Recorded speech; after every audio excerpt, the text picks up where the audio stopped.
Lads, this is not just the British Grand Prix. This is a storm between two teammates turned now title rivals. You've got Oscar Piastri in the McLaren team on 216 points. Lando Norris in the McLaren with 201 points. And the Red Bull Verstappen lurking in the shadows in 155. But this weekend, this is McLaren's territory. This is McLaren's territory. This is where the gloves come off and all hell could break loose.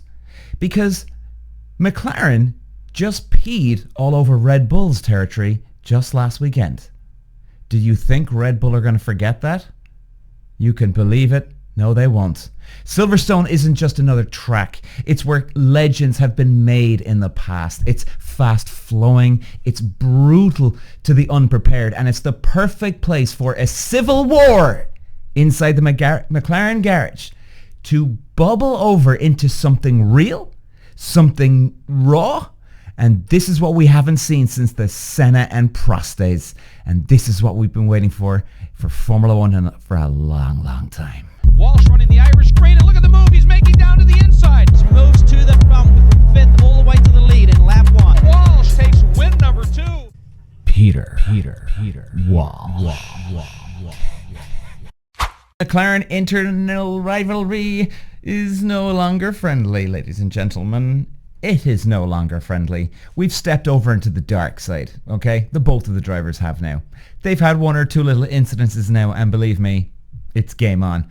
And Piastri, he's got the numbers. Norris, he's got fire all of a sudden, right? I was writing this guy off at the start of the year. I was been writing him off for the last couple of years. He's not an assassin. He just doesn't have it. This and that. Now, okay, I even did remember saying one thing last year. I said, look, maybe there's something in the background where he's got family problems. Something has happened. Just something that has just restricted the guy. Now, I didn't buy into that, so I ain't making any excuses here, right? Because at the end of the day, I was wrong.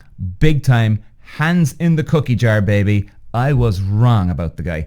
He's got an animal lurking in him, ready to pounce. Now, do we see that he's got the killer assassin? We don't know that yet, where he could take his teammate down, Piastri, and take the championship. Now, Piastri, on the other hand, this guy is a black belt, 7th Dan ninja assassin. I'm telling you now, there is no doubt about it. And yeah, okay, you might still have a doubt because we haven't seen him go for the championship in the pressurized moment when it's all down. Sure, okay, fine. I can't commit to that, but he's a lot farther down the road than Lando Norris. Now, the team has a problem. The team have two number one drivers. This is always a problem. This is always an issue. Now, they might say they don't, but they do. I've seen this 1,000 times, even in my racing days and everybody else's racing days. We treat everything as one. Every car is equal. Number one, there's no such thing as an equal car. It is virtually impossible, because that's like saying every human has the exact same DNA.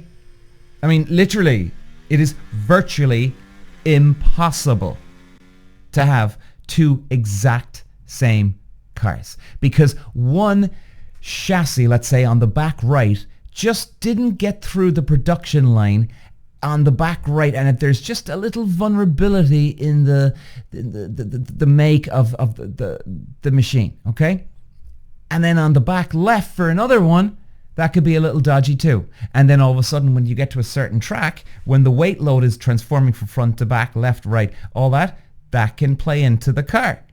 So it is literally virtually impossible. Now, you could say it's nothing between it. Yeah, but I'm just saying there's no such thing as the exact same car. Now, okay, Verstappen, we got to talk about him. What do we talk about him? Oh, Lord, like this guy. Well, number one, he's definitely chilled out, hasn't he, the last couple, well, since he's had his baby. God bless him. Verstappen may be on the back foot, but I wouldn't be counting him out. The Red Bull might not be perfect, but the man knows how to pounce, and Red Bull know how to pounce. Now, when I say that, these guys have been getting very cute now, my man, with pit stop strategy. Very, very cute, which is great to see. Hey, love to see. So, all this is happening at one of the most unpredictable tracks on the calendar. I'm being serious. I've raced at Silverstone. I know what the conditions are like. I know what the surface is like. The wind that's wide open. The place is literally an airfield. Literally an airfield. So you think of airfields, airports, same type of thing, right? There's wide open spaces, no necessarily mountains around offering huge shelter. Absolutely not. This is what we're dealing with here in Silverstone. And it's high speed. Now, the weather, pit strategy, collisions, they're all up for grabs. Piastri's rise here. Would we call it a rise? I think we would. We'd definitely call it a rise. He's well gelled into that McLaren car. There is no two ways about it. He's calm. He's calculated. He's ice cold. An assassin with zero wasted motion. Now, some people say, he's quite boring off track. Yeah, look, I get that. He's not giving us the Verstappen heat, okay? That's fine. Okay? But if you want a guy who's just a winner, this is your boy you want in the car, Oscar Piastri. I'm telling you. Now, Norris's arc, the golden boy turned hardened fighter. And like we said just at the start, maybe that's the case. Maybe that is the case here. The nearly man who wants more than a podium. Of course, he wants the crown. No two ways about it. Max Verstappen, once untouchable, now human but still dangerous.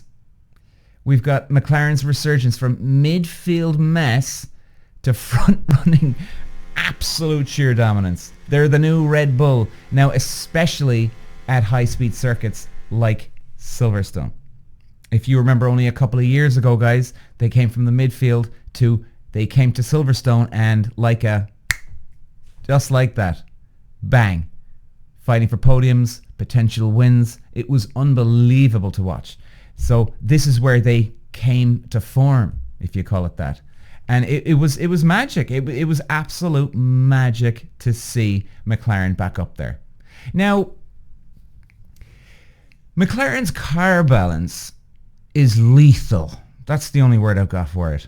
Number one, to have a quick car, I know this from the racing. What do you need to have? You need to have one, a car that's good in slow speed, medium speed, and planted in high speed. That's what you need. Now, that's three, but let's call that one. You need it that's good in slow, medium, and high. Number two, you need it to be consistent in all areas. Number three, you need to be on the ball here, lads, and making sure that you don't have any engine reliability problems. Like, there's so many things that can go wrong in a car. It is insane. And McLaren, they're not a one-lap wonder. These cars have consistency in them. But their only weak point, I'm going to say about McLaren, is that there's a slight fall off in race pace. A slight fall off in race pace. And that's the way it is. That's the way it is. And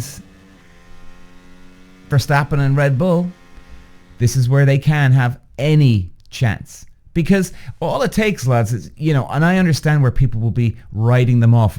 Forget Verstappen and Red Bull, which it's over. These two boys have got it. Yeah, you're in a good bet here. There's no second guessing. But Red Bull are getting very, very sharp. Very sharp in pit stop strategy and calling in the driver into the pit stop. In general, they're getting very, very good at this, lads. And this is where McLaren could make a move. And if rain hits, which, by the way, knowing Silverstone the way I do and all these guys do, it can rain like that instantly. It could be a unbelievable heat wave outside, crystal clear blue skies, and bang, this place just throws the dice at the weather. So we don't know what's going to happen here. Now let's look at the track itself. Let's deep dive into turn 7 to turn 16. Why does turn 7 matter? This is the key to unlocking the entire track. You get out of turn 7, you are on it, and if you get it wrong, you can kill all your momentum going from 7 down to turn 16.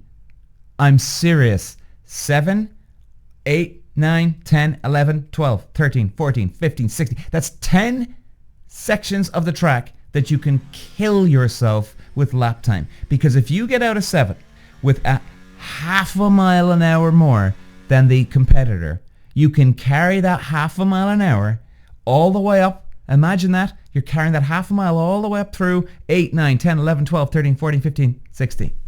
That's insane, man. That's all.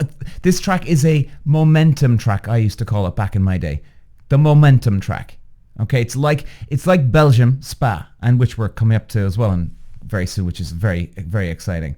So 1 mile an hour, half a mile an hour, then you go through Cops, Maggots, Beckett's, the Hanger Straight. That's a different maker, man. It's the difference maker. I can't even speak English. It's like compound interest. One mistake and it grows. One clean exit and you're unstoppable. Now, of course, this is going to be ultra important for qualifying. Now, don't rule it out for the race because it is still bloody important that you can get a slipstream, get the momentum on those different set of tires. But where it really matters is capitalizing in the qualifying. So I would be saying rain scenarios, okay, well, unpredictable UK weather. It's flipped races upside down before. It has. And a perfectly timed pit stop, that's Verstappen's territory. That's where he thrives. Now, if Norris and Piastri take each other out, lads, and Verstappen can just be at the right place at the right time here, what do you think? I would love to know. This has happened before. This has happened. No, I'm going to say it. This has happened hundreds of times before in Formula 1. Because what you could see happen now here as well is even if Piastri and Norris start tearing away from, breaking away from everybody else, what you can have, this is the lovely thing about Silverstone, it's quick and you can get a slipstream too, right? So even if you are just that little off going down the back straight, get that slipstream and bang, you can make a move going into the next corner. Now I want to talk about this little rumor, and I'm going to say little rumor, because Toto Wolff has basically just put the fire out on this little... He's thrown ice, water, a sea on top of this little fire of what's going on here. Verstappen going to Mercedes. Can anybody see it happen? I couldn't see it in a million years. Now, it's happened before with Vettel. He decided to stay and then he left to go to Ferrari. I don't see it happening. I don't see it happening. Not Mercedes. Not Mercedes. They're looking like they're gelling. They're gelling and fine-tuning Kimi Antonelli. I think they're putting a lot of hopes in this young guy. They want George Russell to be taking some wins right now, but they'll start putting their attention into Kimi Antonelli once he's up to speed. And I think they've started it already because he's got the confidence now at that podium, and this guy is going to be away with the races. So where does that leave Verstappen? Well, doesn't leave him very good places here. He's not sitting very, very well. I mean, like he's Toto Wolff said it the other day. He said, look, it's highly unlikely that he's coming next year, but he still left it open. All right. I think Toto Wolff is very, very happy here. And Mercedes, they've got enough money to keep them going in anyway, and there's a budget cap. So this is about just having the right sponsors on board. In fact, they can pick and select whoever they want. They don't need to bring in a driver from a different area who'll sell loads of t-shirts. Well, okay, maybe that's wrong. Potentially, right? But Mercedes, not really. I mean, of course that money would help, but they're in a position, Mercedes, where they don't need to be doing this. And if they do, they'd look at the baseball caps, the merchandise, t-shirts, shorts, the gloves, whatever it is. So, I don't know, lads. So, lads, we're going to pack it up here now for the day I cannot wait for this race. Now, here's the thing. This is where it gets juicy for us. McLaren are eventually going to have to let the two boys off the leash. Now, that did piss me off, but I understood last weekend. You saw Piastri and Norris going at each other at the Austrian Grand Prix. That was great to watch. And then you see Piastri locking up going into turn 3, I think they call it. So then they decided, right, let's make a pit stop for one of them. And they did that on purpose. They didn't want the two boys taking each other out. Now, eventually, they're not going to be able to do that, because if they do that again, and then one of them loses big points because of that, in other words, one of them, they bring in one to keep them away from each other, and then all of a sudden, pit stop comes out, they get stuck behind a back marker, and because they brought in one, then everything gets put to crap, right? That ain't helping anybody. So the thing is that what do you do in this situation?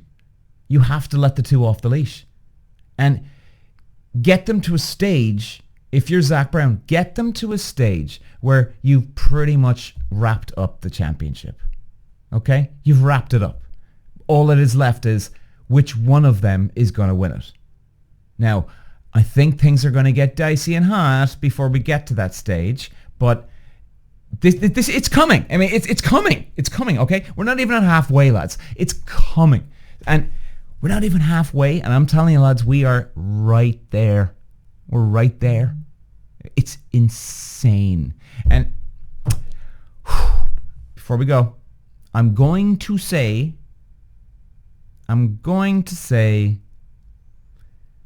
Piastri's going to win, Max second, and Lando third. What do you think? Walsh running the Irish green, and look at the move he's making down to the inside. Moves to the front with fifth all the way to the lead in lap 1. Walsh takes win number 2. Peter Walsh.